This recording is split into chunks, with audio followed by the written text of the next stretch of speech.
For 2 decades before Pearl Harbor, if you wanted to understand how America learned to read the secret messages of the Imperial Japanese Navy, you had to visit a cramped office in Washington, where a woman sat hunched over stolen codebooks, searching for patterns that others said did not exist.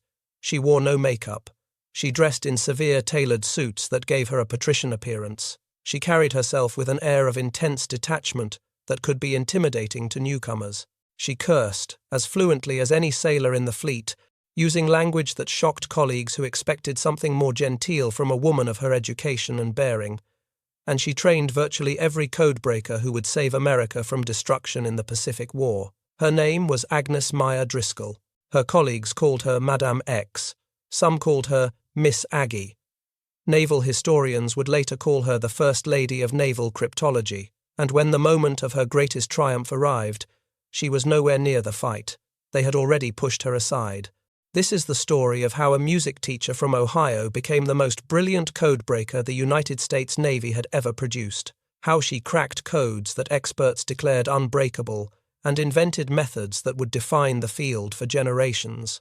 How she trained the men who would predict the attack on Midway and change the course of history. And how the Navy rewarded her decades of genius by transferring her away from the very work she had pioneered, leaving her students to claim the glory while she watched from the shadows. It is a story of brilliance, perseverance, institutional blindness, and ultimately, vindication that came far too late. In the years between the World Wars, America faced a growing threat from across the Pacific Ocean. The Empire of Japan was building a navy to rival the greatest fleets on Earth. Japanese ambitions stretched across Asia and into the islands of the Pacific. Japanese troops had occupied Manchuria. Japanese warships were growing more powerful with each passing year. American military planners understood that a confrontation was coming. Perhaps not today, perhaps not tomorrow, but inevitably. The only question was whether America would see the blow coming before it fell. Intelligence in those days meant breaking codes. Nations communicated their most vital secrets through encrypted messages sent by radio across vast distances. Diplomatic instructions, military orders, naval movements, strategic plans, all of it flowed through the airwaves in coded form. Whoever could read those messages could peer into the minds of foreign governments and military commands.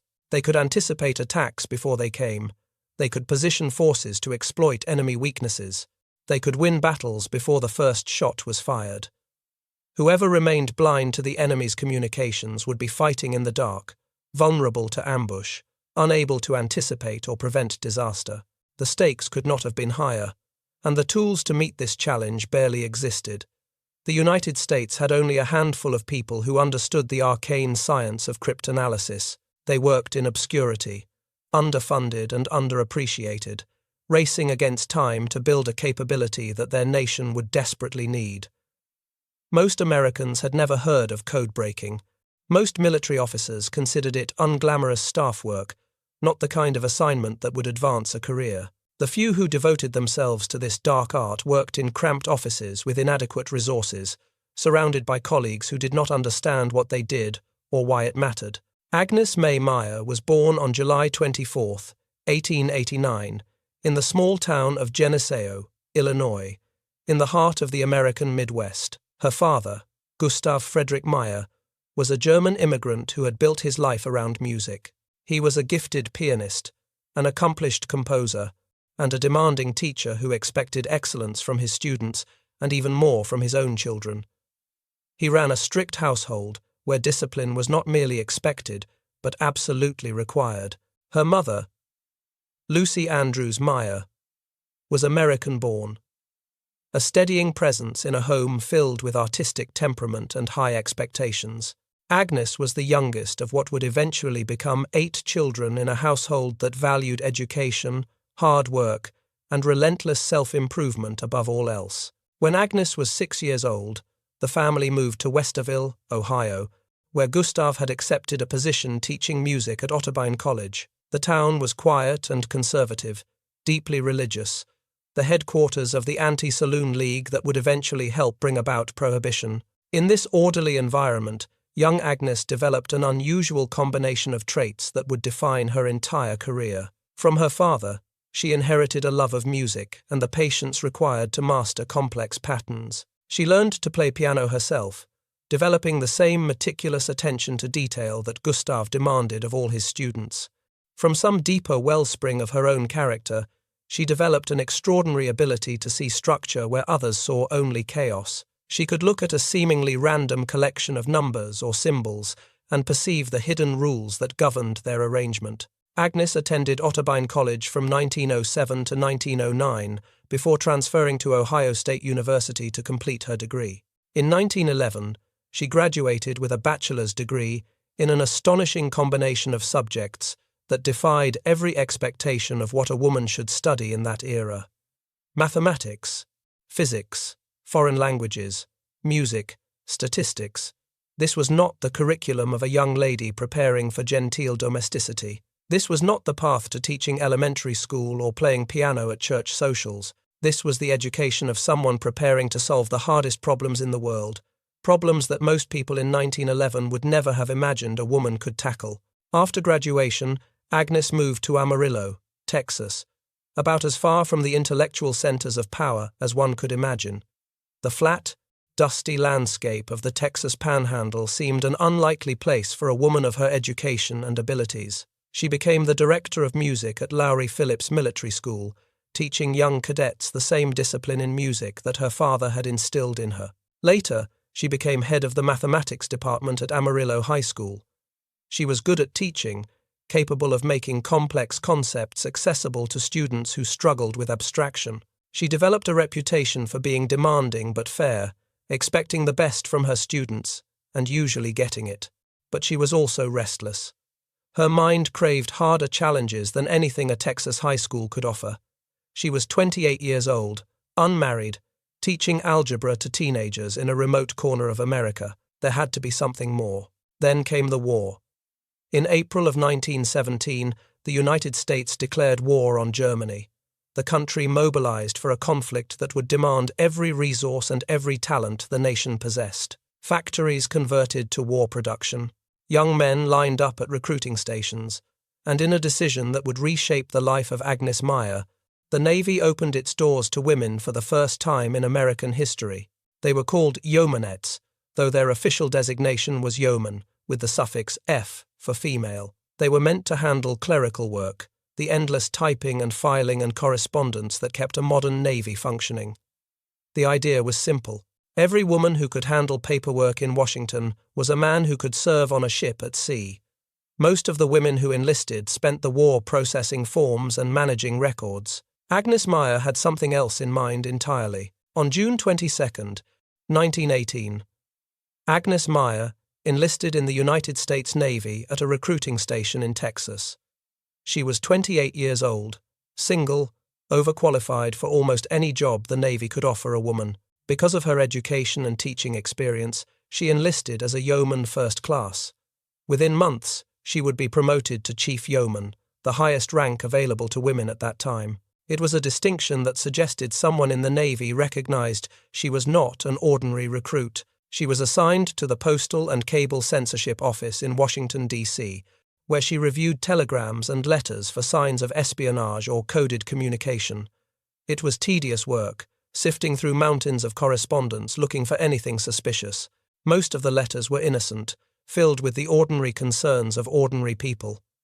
But occasionally something would stand out, a phrase that seemed too carefully constructed, a pattern of words that felt deliberate rather than natural, a message that seemed to be saying more than it appeared to say. Agnes excelled at spotting these anomalies. Her eye for patterns, her mathematical mind, and her instinct for finding the hidden structure beneath apparent randomness, all of these qualities made her ideal for a different kind of work entirely. In February of 1919, she was promoted to chief yeoman and transferred to the Code and Signal section of the Director of Naval Communications. Room 1645 of the main Navy and Munitions Building on Constitution Avenue became her new workplace. This cramped office, with its poor ventilation and inadequate lighting, would become the birthplace of American naval cryptology, and Agnes Meyer had just walked through its door. The Code and Signal section was responsible for developing codes and ciphers for the Navy's own communications and for analyzing the codes used by foreign nations. It was small, underfunded, and considered something of a backwater within the naval establishment. The few officers assigned there often viewed it as a dead end for their careers. Real naval officers commanded ships and led men into battle. They did not spend their days hunched over tables covered with intercepted messages and mathematical calculations. When the war ended, most of the yeomanettes were discharged and returned to civilian life. But the Navy offered some the option of staying on as civilian employees. Agnes accepted without hesitation. She would remain with naval code-breaking in one capacity or another for the next 4 decades. Where others saw a clerical backwater with no future, she saw something completely different. She saw the future of warfare itself. In 1920, Agnes took a leave of absence to broaden her education in the emerging science of cryptanalysis. She traveled to the Riverbank Laboratories in Geneva, Illinois, a private research facility that had become an unlikely center of American cryptology. The estate belonged to an eccentric millionaire named George Fabian, who funded research into everything from acoustics to genetics to code-breaking. William and Elizabeth Friedman had done groundbreaking work there, developing statistical techniques for attacking cipher systems that would influence the field for decades. Agnes absorbed everything they had developed, studying their methods, understanding their mathematical foundations, and adding her own insights to the emerging body of knowledge. She also spent time at Herbert Yardley's American Black Chamber in New York City. This organization, officially known as the Cipher Bureau, was the first peacetime American agency dedicated to breaking foreign codes. Funded jointly by the State Department and the Army, it operated in secrecy from a Manhattan townhouse disguised as a commercial enterprise.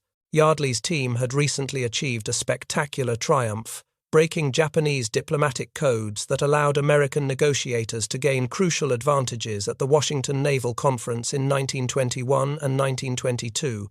By reading Japan's secret instructions to its ambassadors, American diplomats knew exactly how far the Japanese were willing to compromise on naval arms limitations. The result was a treaty far more favorable to American interests than the Japanese had intended to accept. Agnes learned their methods and recognized both their power and their limitations. Yardley was a showman, talented, but also reckless with security. The techniques his team used were effective against diplomatic codes, but would need significant advancement to work against the more complex systems used by foreign militaries. Agnes returned to the Navy with a vision of what cryptanalysis could become if it were placed on a more rigorous foundation. She was not content merely to break individual messages. She wanted to understand entire code systems, to diagnose the underlying structures that enemies used to protect their secrets. As colleagues recalled her saying, "Any man-made code could be broken by a woman." It was not just a clever phrase designed to needle the male officers around her, though she certainly enjoyed the effect it produced. It was a statement of methodological principle that guided her entire approach. Codes were human creations, products of human minds, and therefore subject to human patterns and human errors. The people who designed codes were not gods. They made assumptions. They took shortcuts. They introduced regularities that could be detected and exploited. Find those patterns, exploit those errors, and no secret would remain hidden forever. In the early 1920s, Agnes collaborated on one of the Navy's first ventures into mechanical cryptography. Working with another inventor named William Gresham, she helped develop the communications machine, a cipher device based on sliding alphabets that became a standard system for protecting naval communications throughout the decade. Congress recognized the importance of this work by awarding $15,000 for the invention, a significant sum in those days. Agnes shared the award with Gresham's widow after his death. It was the kind of recognition that might have launched a brilliant career to the highest levels of any organization. But Agnes was a woman in a man's navy. There were limits to how far she could rise, no matter how exceptional her abilities. She would never command a ship or wear a flag officer's stars. The ceiling was invisible but absolutely real. In 1923, she left the Navy temporarily to work for the Hebburn Electric Code Company. Edward Hebburn was a brilliant and eccentric inventor attempting to develop a revolutionary rotor-driven cipher machine that would make truly unbreakable codes possible. His design used rotating wheels with electrical contacts to create encryption patterns of extraordinary complexity. If it worked as promised, it would render all existing code-breaking techniques obsolete. Agnes was hired to test and evaluate the machine, to subject it to the kind of rigorous analysis that would reveal whether Hebbon's claims were justified. She discovered that the machine was not as secure as Hebbon believed. There were weaknesses in the design that a skilled analyst could exploit. The machine failed to meet its promises of perfect security. Heburn's company would eventually fail, and he would die in obscurity, though the fundamental concepts behind his rotor technology would influence cipher machine design for years to come, including the German Enigma machine that would present such challenges in the next World War. But the experience taught Agnes valuable lessons about mechanical cryptography. She understood now how these machines worked, where their vulnerabilities lay, and how they might be attacked. She returned to the Navy in the spring of 1924.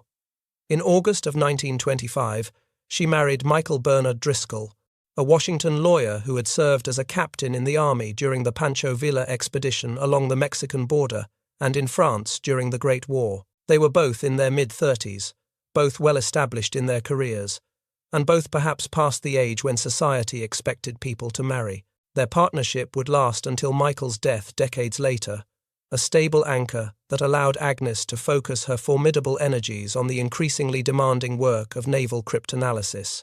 When Agnes Driscoll rejoined the Navy, she was assigned to the newly designated Cryptographic Research Desk, soon to be renamed OP-20G. This tiny unit, consisting of just 5 people at the start, would grow into the heart of American naval intelligence.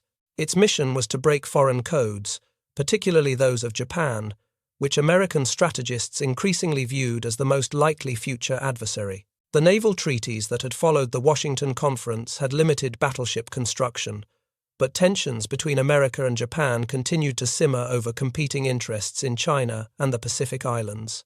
Leading this small operation was Lieutenant Lawrence Safford, a young officer who would later be recognized as the father of naval cryptology. In those early days, however, Safford was the student, and Madame X was the teacher. He had enthusiasm and administrative ability, but limited experience in the actual techniques of codebreaking. He needed someone to show him how it was done. He needed Agnes Driscoll. Do you think organizations today do enough to recognize the teachers who train their greatest talents? Let me know your thoughts in the comments. Safford and Driscoll worked together to build the infrastructure of naval cryptanalysis from almost nothing. They developed systems for collecting intercepted messages from Navy radio stations scattered across the Pacific. They established procedures for analyzing and cataloging foreign code systems. They created training programs to bring new officers into the field. And they tackled the immense challenge of breaking into the codes used by the Imperial Japanese Navy. In the early 1920s, the Office of Naval Intelligence had achieved a remarkable coup. Agents had broken into Japanese offices in New York City, under cover of darkness, rifled through safes and filing cabinets, and photographed every page of a Japanese fleet code book. This stolen material, bound in a red cover, and therefore called the Red Book by American codebreakers, contained more than 97,000 code groups. The Japanese Navy used these code groups to encrypt their most sensitive communications about ship movements, fleet exercises, strategic planning, and operational orders. But having the code book was only the beginning. The Japanese did not simply encode their messages using the Red Book and transmit them directly. They added layers of additional encryption, transposing and scrambling the code groups according to complex rules to make them even harder to decipher. Simply possessing the code book did not mean you could read the messages. You still had to figure out how the Japanese were disguising the code groups before transmission. Agnes Driscoll was given the task of breaking the Red Book system completely. For 3 years, she labored over intercepted Japanese naval traffic, comparing code groups, tracking patterns, searching for the hidden rules that governed the Japanese encryption methods. Day after day, year after year, she sat at her desk, surrounded by stacks of paper covered with 5-digit groups and 3-character symbols. She filled notebooks with calculations and hypotheses. She tried one approach after another, discarding failures and building on partial successes. Her colleagues watched in amazement as she gradually penetrated the layers of Japanese cryptographic protection. The breakthrough came when Agnes diagnosed the underlying system. The Japanese were using a method called columnar transposition to disguise their encoded messages. They would write out their code groups horizontally in rows, then transmit them vertically by reading down the columns, using a grid with certain spaces blacked out according to patterns that changed regularly. The result looked like random noise to anyone who did not understand the system. But once Agnes grasped the structure, the chaos resolved into order. By 1926, after 3 years of relentless effort, she had produced the first complete key to the Red Book system. American naval intelligence could now read Japanese fleet communications. The intelligence that flowed from her work was extraordinary and immediate. American planners learned details of Japanese ship movements, fuel consumption rates, naval maneuvers, and combat exercises. They gained insight into Japanese aviation developments and the capabilities of new aircraft being tested. They understood Japanese training methods and could assess the readiness of Japanese fleet units. Information that would have been completely invisible became readable because of one woman's relentless analytical work. In 1925, while Agnes was still working to crack the Red Book, a young lieutenant named Joseph Rochefort arrived at OP-20G to replace Safford, who was rotating to sea duty as naval officers periodically did. Rochefort had no background in cryptanalysis whatsoever. He was a surface warfare officer with a gift for languages and a forceful personality. He had been assigned to this obscure desk almost by accident, pulled out of the regular line of naval advancement and deposited in an office he knew nothing about. Once again, Agnes Driscoll became the teacher. Safford spent 4 months training Rochefort in the basics of collection and the rudiments of cryptanalysis before leaving. After that, Agnes continued his education in the finer points of code breaking. She taught him how to approach an unknown cipher system, how to look for patterns that might reveal the underlying structure, how to test hypotheses methodically without jumping to conclusions. She shared the hard-won insights of her years of experience. Rochefort would later recall that Aggie, as some colleagues called her, made a lasting impression on him. He found her extremely capable. He described her as a first-class cryptanalyst, among the best he had ever encountered. "I considered her sort of a teacher to me," he said, an acknowledgement of profound professional debt. This was no small admission from a man whose ego was substantial and whose accomplishments would eventually become legendary. Rochefort went on to become the hero of the Battle of Midway, the codebreaker whose team predicted the Japanese attack and enabled America's greatest naval victory. But he never forgot who had taught him his craft. In December of 1930, the Japanese replaced the Red Book with a new code system that American codebreakers called the Blue Book. The Japanese had realized that their codes might be compromised and had developed more sophisticated encryption methods. Once again, Agnes led the attack. The Blue Book was even more complex than its predecessor, containing more than 85,000 code entries protected by a new and more challenging transposition cipher. Agnes and her small team worked for nearly 2 years to crack it. Once again, she succeeded. Among the secrets revealed by the Blue Book was intelligence of immediate operational value.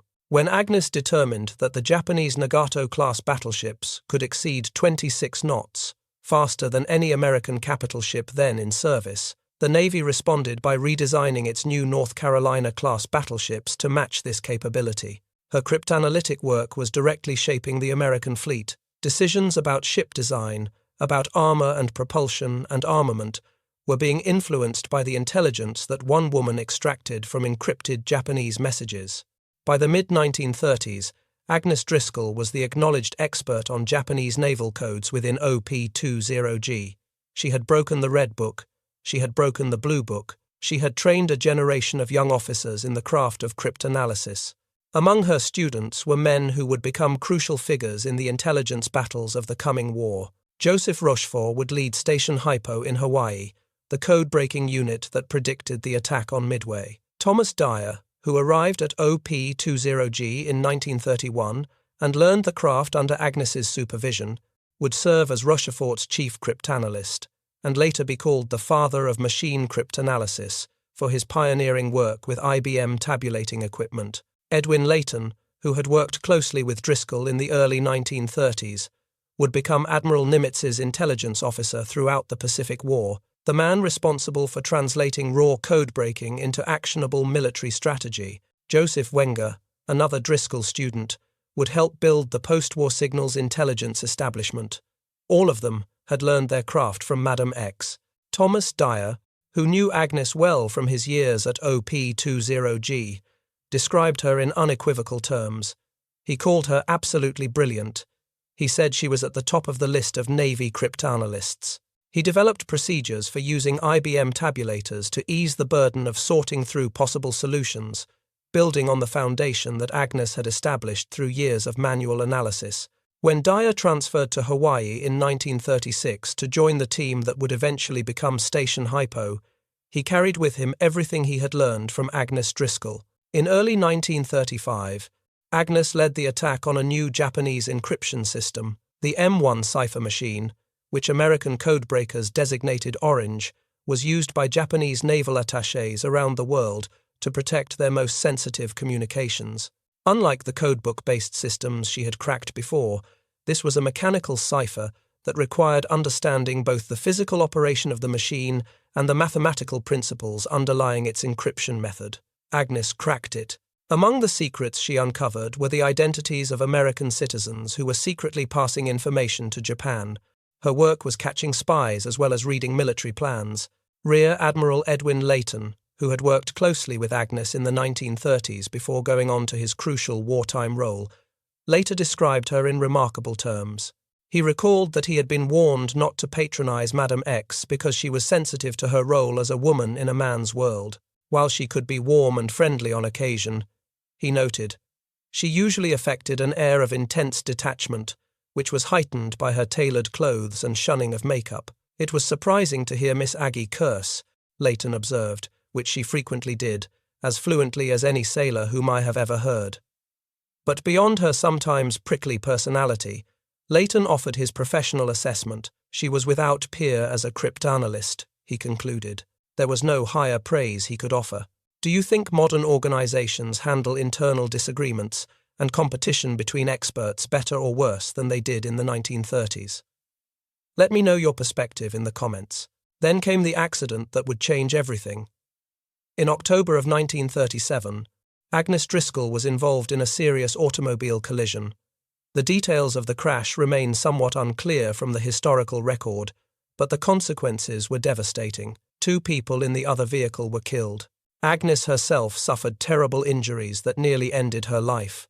Her jaw was broken in multiple places. Her right leg was fractured severely.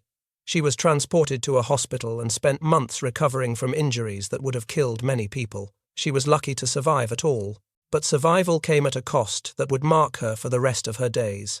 The physical recovery took nearly a year. Agnes eventually returned to work at OP-20G, but she would never be quite the same. Her leg had not been set properly during the initial emergency treatment and never fully healed. For the rest of her life, she walked with a pronounced limp and required a cane for support. The constant pain affected her in ways that went beyond the physical. Some colleagues observed that the accident had changed not just her body but aspects of her personality. She became more reclusive, more difficult to work with, less willing to collaborate with others or accept assistance. The warm and friendly side that Layton had occasionally glimpsed seemed to recede behind a wall of even more intense detachment. But the work continued despite her injuries. By June of 1939, the Japanese had introduced yet another new code for their most important naval communications. American codebreakers designated this system JN-25, a designation that would become famous in the annals of military intelligence. It was the most sophisticated Japanese naval code yet encountered, a 5-digit enciphered general-purpose code with a massive codebook containing approximately 30,000 groups. Unlike the previous Red Book and Blue Book systems, JN-25 used a completely new method of encryption, involving separate additive books that changed regularly. The Japanese codemakers were using a peculiar form of mathematics called non-carrying addition, sometimes called false addition. In this system, there was no carrying of digits from one column to the next. If you added 8 and 7, the result was 5, not 15. The Japanese would take a code group from their codebook, add to it a random-seeming group from a separate additive book, and transmit the result. To decrypt a message, you had to figure out what additive had been used and subtract it to recover the original code group. Then you had to determine what the code group meant. Neither Agnes nor anyone else in the American code-breaking establishment had ever encountered this particular technique before. Agnes Driscoll was placed in charge of the attack on JN-25.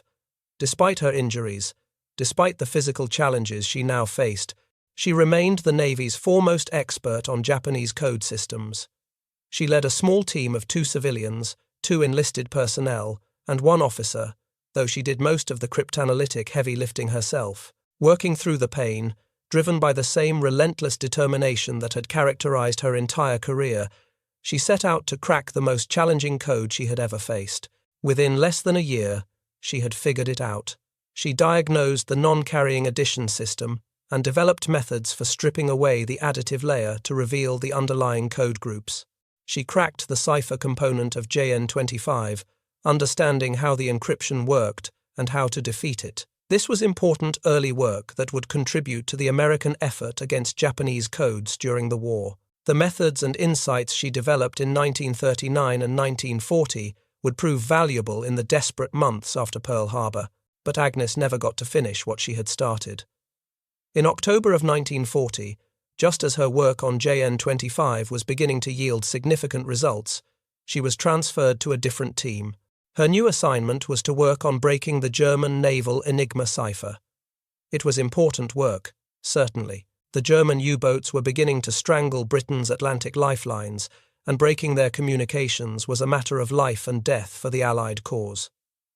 But Enigma was not Agnes's expertise. She was the Navy's foremost authority on Japanese codes, and now she was being moved away from Japan entirely. Why was she transferred? The official explanations emphasized the urgent need for her analytical skills on the German problem, but there were other factors at play beneath the surface. Agnes had developed a reputation over the years for being difficult, for not suffering fools gladly, for refusing to collaborate with codebreakers from other agencies or even from other sections within OP-20G. She had turned down assistance from British experts who had travelled from Bletchley Park specifically to share their knowledge of Enigma techniques. The British had already made significant progress against the German cipher, using methods that Agnes apparently considered inappropriate or beneath her. Her approach to the German problem relied on manual catalogue methods, building massive tables of possible wheel settings, an approach that the British had already determined was unlikely to succeed against the more sophisticated 4-rotor versions of Enigma then coming into use. There may also have been deeper institutional factors. Agnes was a civilian in an increasingly military organization as war approached. She was a woman in a department that was becoming more male-dominated as the Navy expanded its cryptanalytic capabilities. The young officers she had trained were now moving into positions of greater responsibility, commanding the expanded units that would fight the intelligence war against Japan and Germany. There was less room for an independent civilian expert who answered to no one's authority and cooperated reluctantly with anyone outside her immediate circle. The very qualities that had made Agnes successful, her brilliant intuition, her refusal to accept conventional wisdom, her insistence on doing things her own way, may have become liabilities in a larger and more bureaucratic organization. Whatever the reasons, the effect was clear and irrevocable. Agnes Driscoll was sidelined from the work she had pioneered at exactly the moment when that work would become critical to national survival. The students she had trained would carry her methods into battle. She would watch from the margins as they won the war. On the morning of December 7th, 1941, the blow fell. Japanese aircraft attacked Pearl Harbor in a devastating surprise assault that destroyed the American battleship fleet and killed more than 2,000 sailors, soldiers, and civilians. America was at war, fighting for survival against an enemy that had just demonstrated terrifying capabilities. Agnes Driscoll was not surprised by the attack, though like everyone else she was shocked by its success. She had been watching Japanese communications for more than 2 decades. She understood Japanese ambitions and capabilities better than almost anyone in America. She knew that war was coming. She knew the Japanese were capable of bold and unexpected operations. On that Sunday morning, She was on a drive with family members when they heard the news on the radio. Ever the professional, she made a detour to the Japanese embassy in Washington to see if anything visible was happening. "We did not see anything burning," she later recalled. The Japanese had already destroyed all but one copy of their codes and ciphers. The war in the Pacific that followed would be won, in significant measure, by the codebreakers Agnes had trained. The JN-25 system she had begun to crack was now the primary target of American cryptanalysis, and the men leading the effort against it were her former students, carrying the skills and methods she had taught them into the most important intelligence operation of the war. Joseph Rochefort had taken command of Station Hypo in Hawaii in June of 1941, just months before the attack that would change everything. Working in a basement beneath the administration building at Pearl Harbor, a space so cramped and poorly ventilated that his team called it the dungeon, Rochefort led a desperate effort to exploit JN-25 and provide warning of Japanese intentions.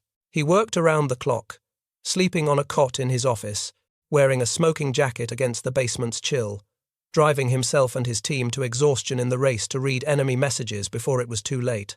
His chief cryptanalyst was Thomas Dyer, another Driscoll student who had learned to use IBM tabulating machines to speed up the code-breaking process. Dyer had a sign on his desk that captured the spirit of Station Hypo perfectly. It read, "You do not have to be crazy to work here, but it helps."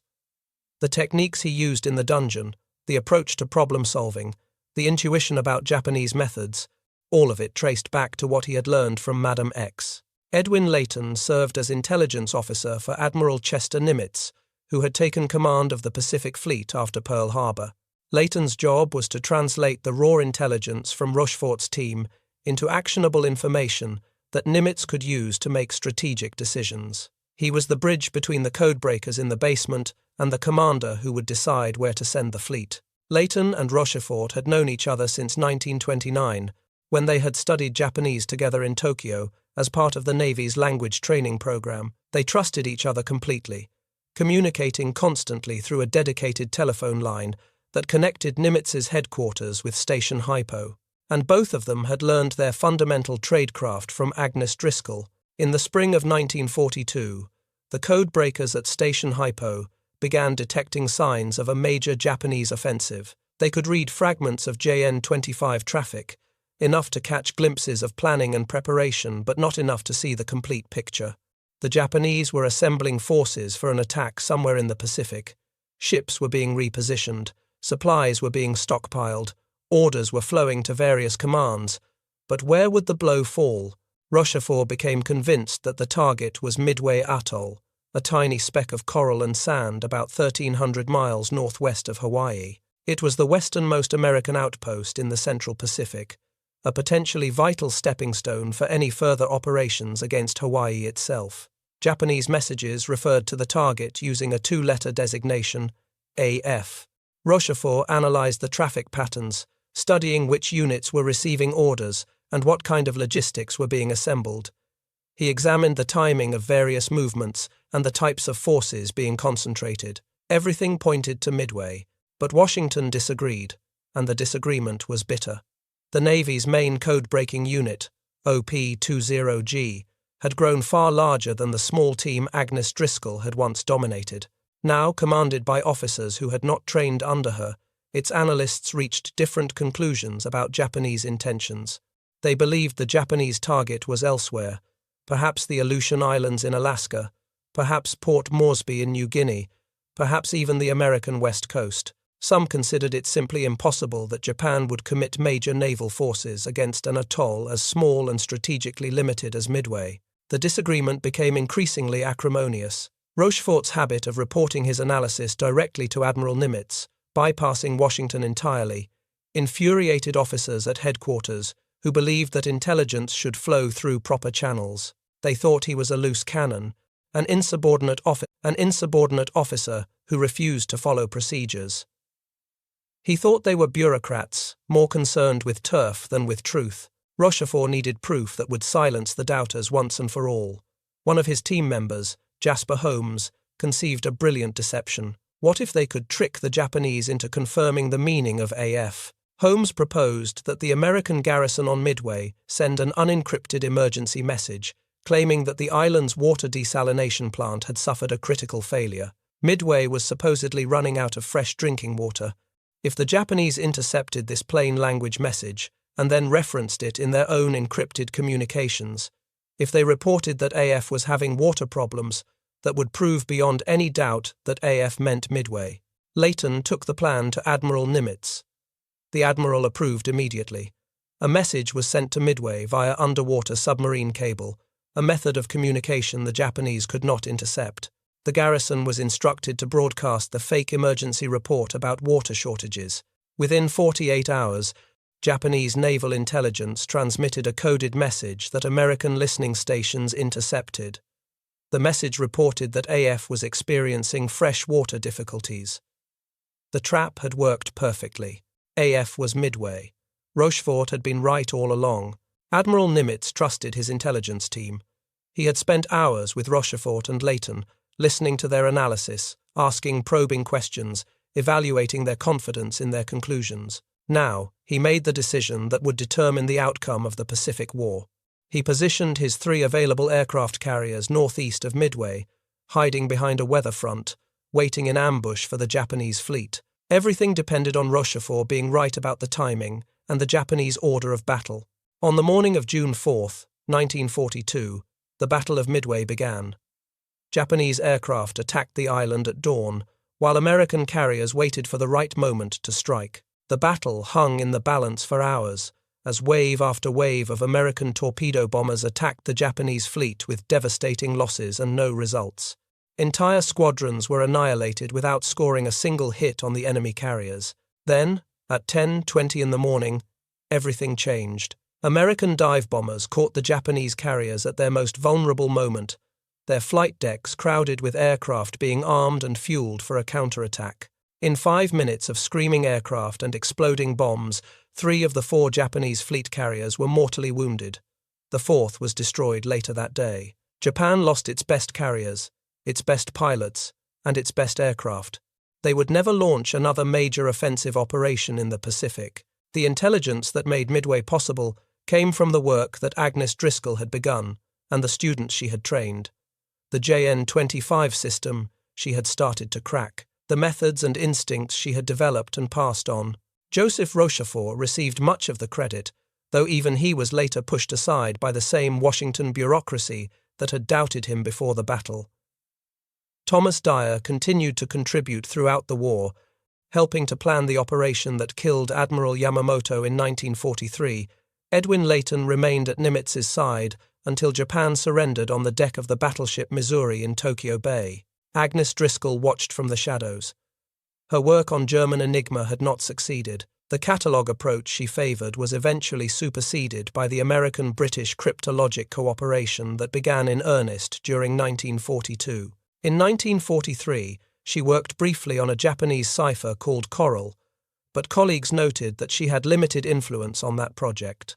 In 1945, she was assigned to work on Russian ciphers as tensions with the Soviet Union began to emerge even before the war with Japan ended. The institutional center of gravity had shifted permanently to new methods and new people. The woman who had trained them all was no longer at the center of the action. After the war ended, Agnes continued working in American signals intelligence. She joined the Armed Forces Security Agency in 1949 when it was established to coordinate the cryptologic activities of the military services.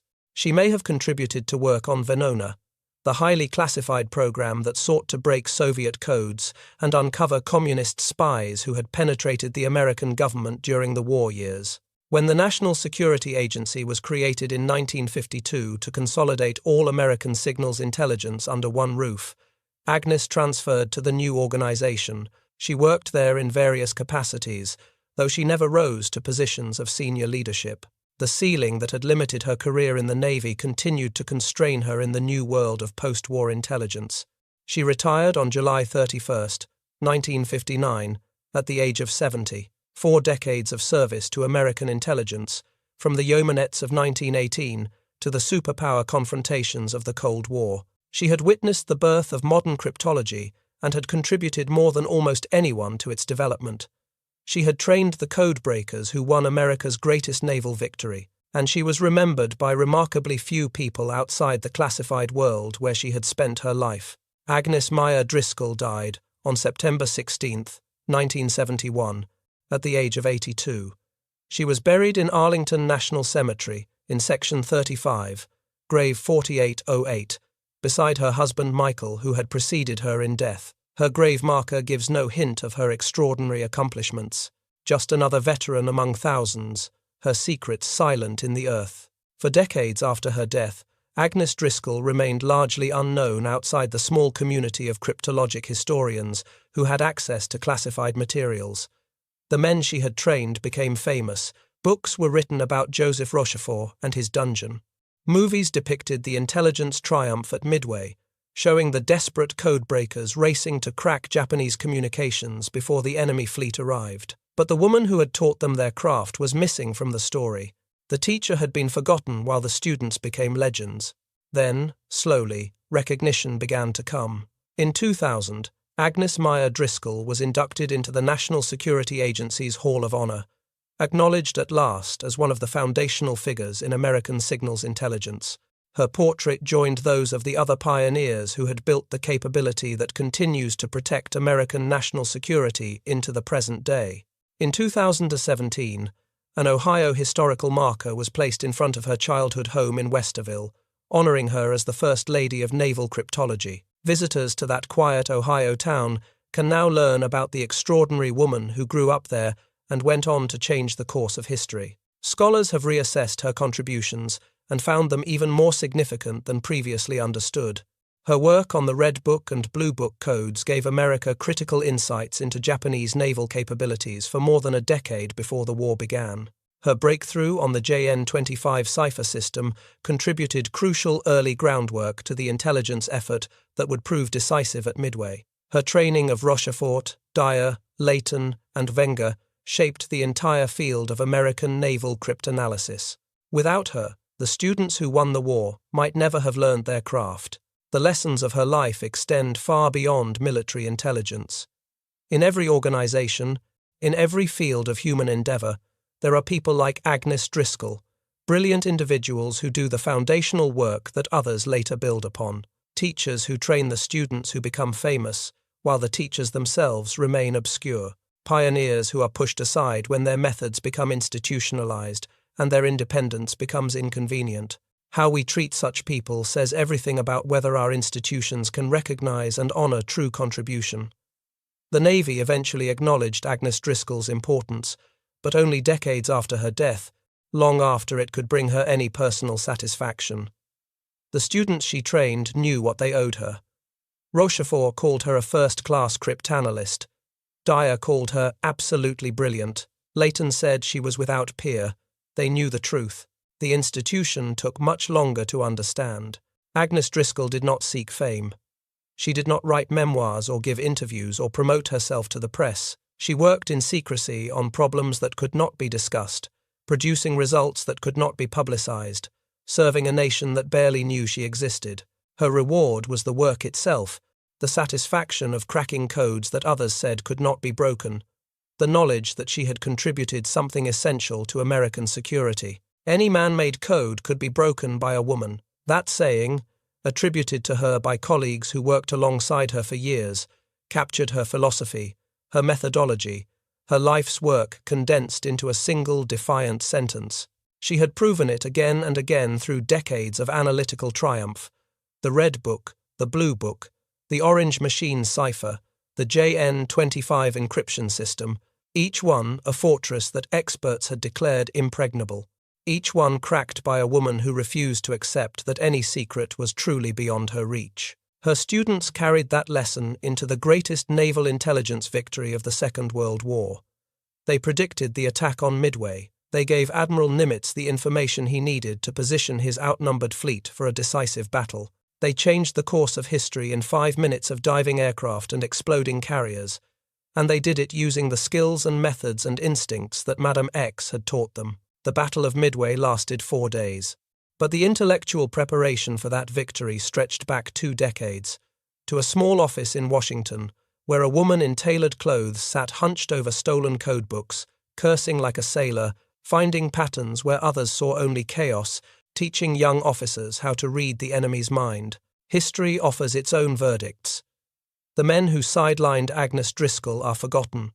The bureaucratic disputes over credit and control have faded into irrelevance. What remains is the fact that American codebreakers won the intelligence war in the Pacific, and the woman who trained them deserves far more credit than she ever received in her lifetime.